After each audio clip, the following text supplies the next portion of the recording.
Bangladesh supreme party এর সুনামগঞ্জ জেলা শাখার কর্মী সম্মেলন অনুষ্ঠিত। সুনামগঞ্জ প্রতিনিধি কুলেন্দুশেখর দাসের পাঠানো প্রতিবেদনে আনিকা সুলতানের ডেস্ক রিপোর্ট।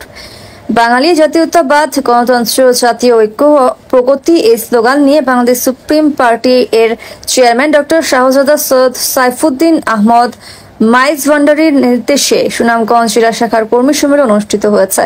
আজ বুধবার সকাল 11টায় সুনামগঞ্জ সদর, ছাতক, দোয়ারা বাজার সহ বিভিন্ন উপজেলা থেকে নেতাকর্মীরা মিছিল সহকারে শহরের শিল্পকলা একাডেমির হাসন রাজা মিলনায়তনে এই সম্মেলন অনুষ্ঠিত হয়। বাংলাদেশ সুপ্রিম পার্টি এর সহকারী কৃষি বিষয়ক সম্পাদক ও জেলা কমিটির সভাপতি বীর মুক্তিযোদ্ধা মোহাম্মদ ফজলুর রহমানের সভাপতিত্বে ও সংগঠনের সাধারণ সম্পাদক আবুল ফজল মোহাম্মদ মাসউদ এর সঞ্চালনায় সম্মেলনে প্রধান অতিথির বক্তব্য রাখেন বাংলাদেশ সুপ্রিম পার্টি এর কেন্দ্রীয় ভাইস চেয়ারম্যান পীরজাদা কাজী মোহাম্মদ আশিকুর রহমান হাশিমি।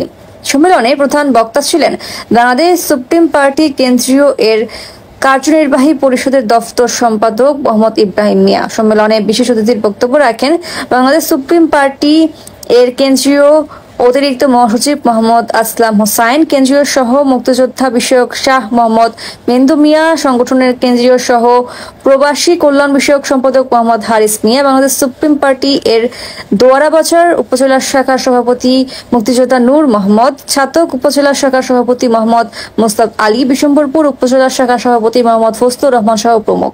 প্রধান অতিথির বক্তব্যে বাংলাদেশ সুপ্রিম পার্টির কেন্দ্রীয় ভাইস চেয়ারম্যান পীরজাদা কাজী মোহাম্মদ আশিকুর রহমান হাশিমি বলেছেন, আমাদের সংগঠনের চেয়ারম্যান ডক্টর শাহজাদা সৈয়দ সাইফুদ্দিন আহমদ মাইজ ভান্ডারি ও আমাদের দলের উদ্দেশ্যই হচ্ছে একটি বৈষম্যহীন রাষ্ট্র ও সমাজ ব্যবস্থা গড়ে তোলা। যে কারণে দেশের মানুষ 2024 সালে বিগত সরকারের আমলে ফুঁসে উঠেছিল একটি বৈষম্যহীন সমাজ ও রাষ্ট্র গঠনের লক্ষ্যে।